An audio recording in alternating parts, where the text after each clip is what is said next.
everybody. Welcome back. It's Katy, art director from Boys and Girls Clubs of Dorchester. I hope you guys have been enjoying all the virtual programming that we've been putting out for you this week, and I'm excited to be back with another art project for you guys.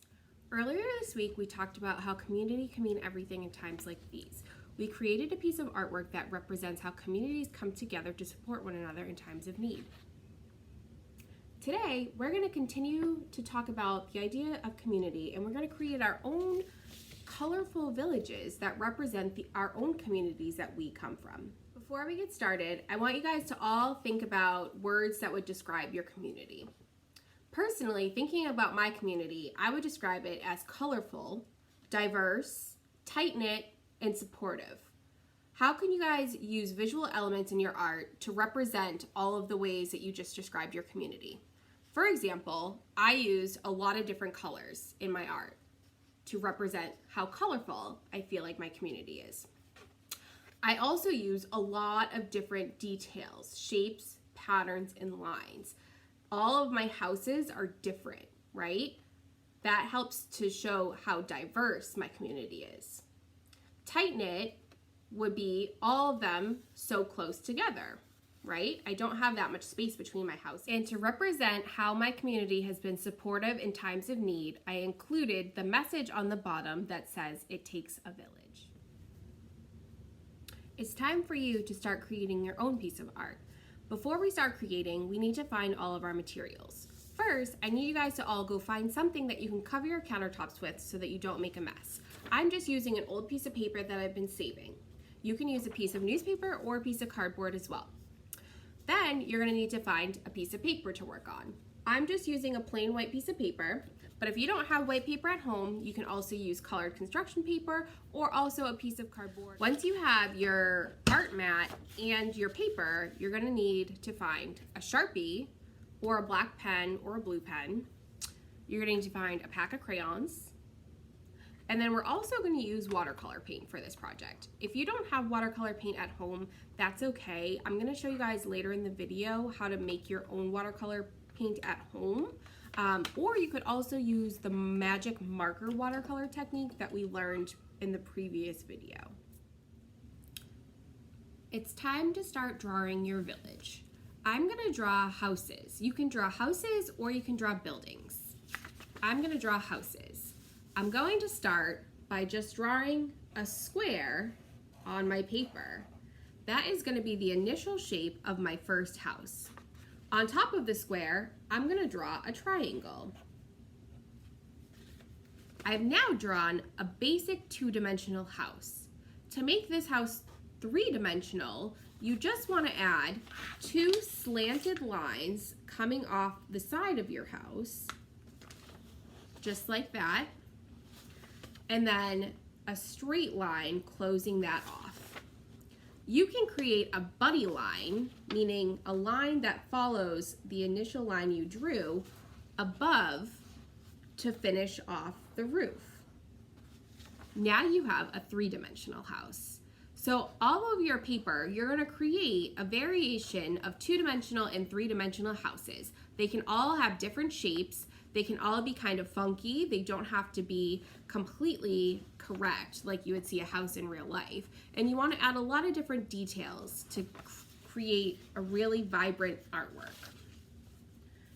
I'm going to add windows, doors, windows on the sides of my house. The more detail you add, the cooler it will be.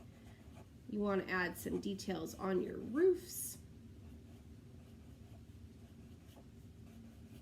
You can also even add a chimney with some smoke coming out. Once you've drawn your first house, you can go over and start drawing another house. This house I'm going to draw a little bit taller, and I'm going to make the roof a different shape.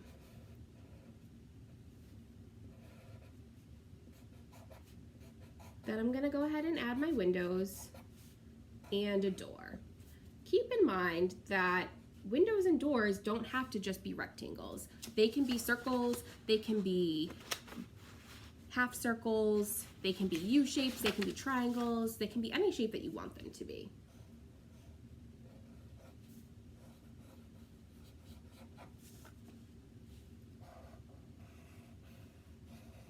going to continue drawing houses until my entire page is filled up.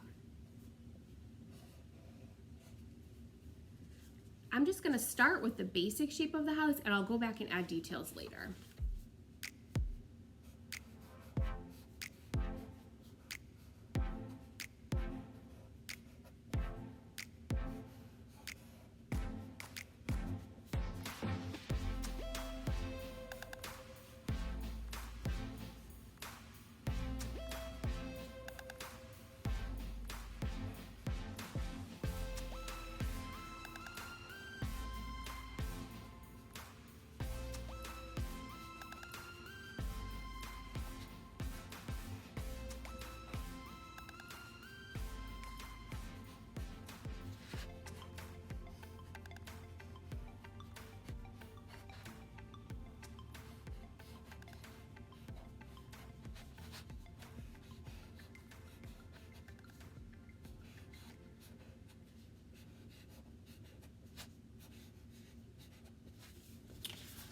Now that I filled most of my page with houses, I'm gonna continue adding details. Remember to add different details into each house because that'll help represent how diverse your community is.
So now I've added details to all my buildings. Notice how none of them are plain and they all have a lot of details to look at.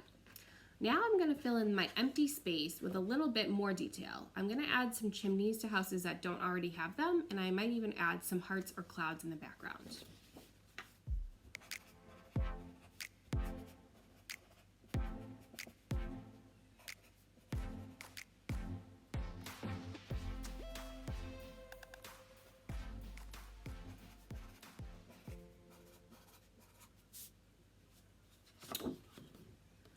Now I feel like I've drawn on most of my empty space.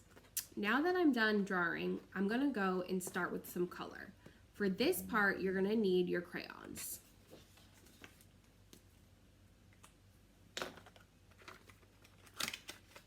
I'm not gonna color every house or every building. I'm only gonna color a few details on each house. I'm gonna choose 5 colors: orange,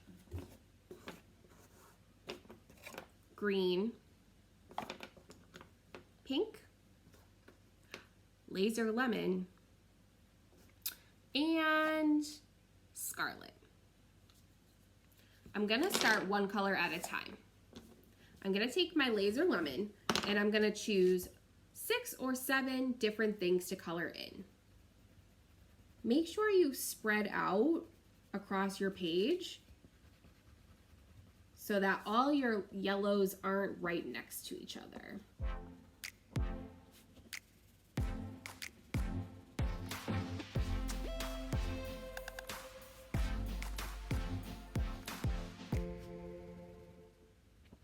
Press down pretty hard when you're coloring because we're going to do a technique called watercolor resist in a few minutes, and you're going to really want to make sure that you pressed down hard on your crayon.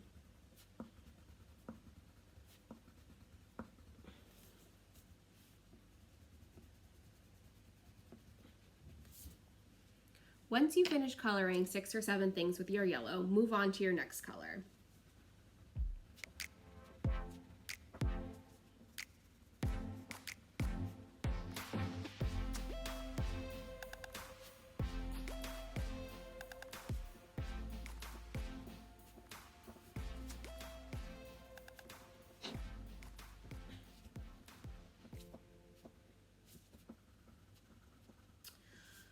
Then I'm going to move on to my pink.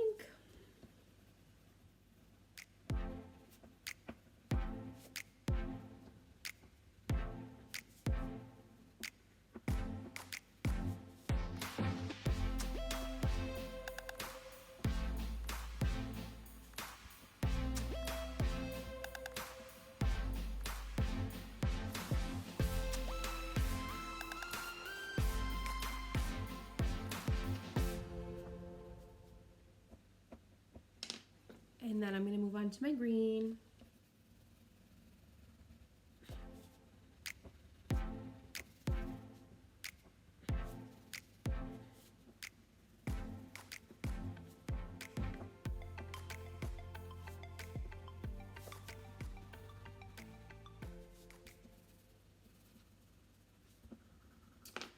And last, I'm going to go in with my scarlet.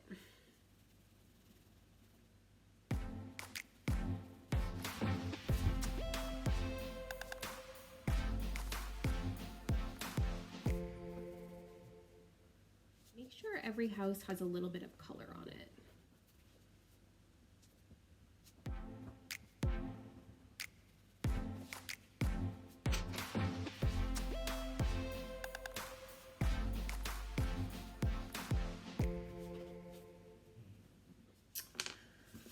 Once you've added something in every color, go back with your first color and fill in any areas that look like they need a little more color.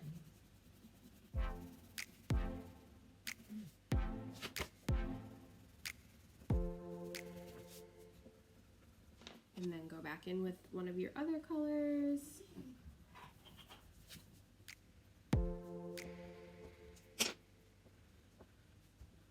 Continue filling in details until you feel like you have a good amount of color on your page. But like I said in the beginning, don't color in every detail. Leave some stuff blank.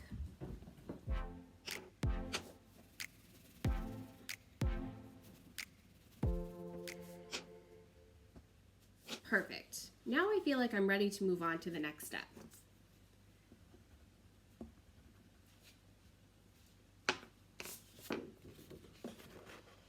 As you can see, I left a lot of my paper white. That's because we're going to go back in with watercolor paint and we're going to paint over our entire picture. Yep, our entire picture, even where you already colored. We used crayons, which are wax, and we're going to use watercolor. Water and wax resist each other, meaning anything that you paint over that you already colored in crayon, your watercolor is going to resist, or it's not going to paint over. Go ahead and grab a paintbrush. If you don't have a paintbrush, a Q-tip will work, or you can even finger paint. I'll let it happen this time. You're going to need a cup of water and a paper towel. And you're going to go ahead and take your watercolors. And if you don't have watercolors at home, you can actually make your own watercolors using water and food coloring. Or if you don't have food coloring at home, you can use the watercolor marker technique that we learned in the last video. If you weren't at the last video, just take a peek here. To do the watercolor technique with markers, you just simply outline your design, or in this case your house, with your marker. You take a wet paintbrush or Q-tip and you paint over it, and it will go ahead and create watercolor. See? So I'm going to go ahead and go in with my watercolor paint now. I'm going to use some blues and purples because I use greens, pinks, and oranges in my colors. So I want to use colors that will contrast the colors that I used on my houses. I'm going to go ahead and paint over my entire picture.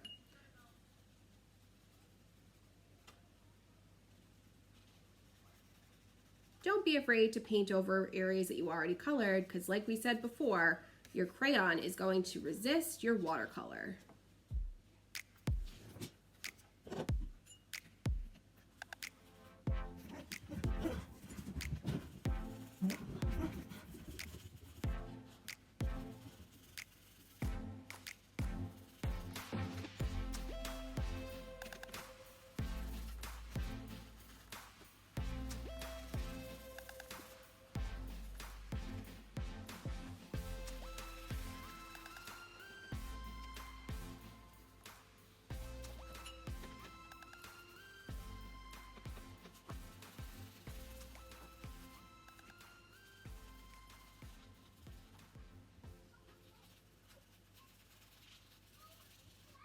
And there you go. Now you have your entire background colored.